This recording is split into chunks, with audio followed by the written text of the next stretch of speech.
Hi guys, this is Egan again. I'm going to be reading you one more story this week about weather, and this one is all about wind. And you can kind of compare this one to the one about tornadoes you listened to earlier in the week and see how they're similar or different from one another and find some facts maybe that are the same about both texts.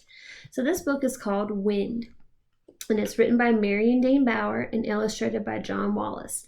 Now this looks like a fiction story. It has illustrations instead of actual photographs, but it does have a lot of facts in it as well. Okay, and the other book that we read was called Tornadoes. So we'll see how these are similar and what kind of facts we can find about both of them. Wind, written by Marion Dane Bauer. The earth we live on is a spinning ball. When the earth spins, the air around it moves too. When air moves, we call it wind. As the sun heats the air grows lighter, and light air rises, and cool air is heavy, and it falls.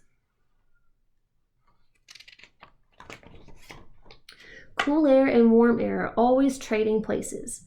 We call this movement wind. So that's how wind happens. Birds use wind to help them fly.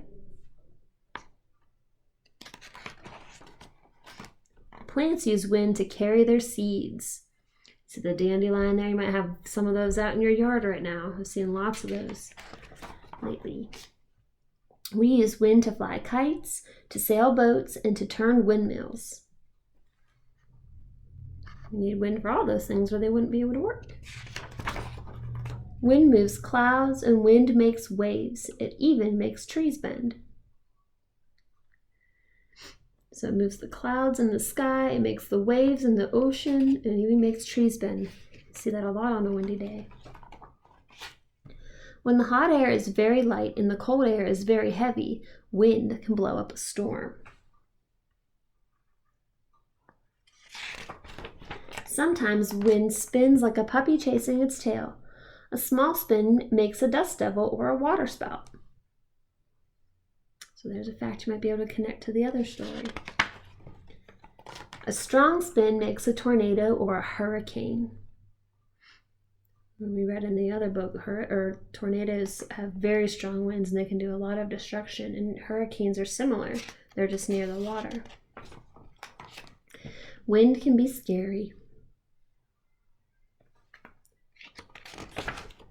Or it can sing a gentle song. Wind is all around us, but we cannot see it. We can only see what wind does. And that's the end of that book. Okay, so this week when you're reading through these or listening to these stories, think about how these two books can compare to one another and how there are some similar facts in these, and then also how they're different. They are about different things. All right, guys, have a great week.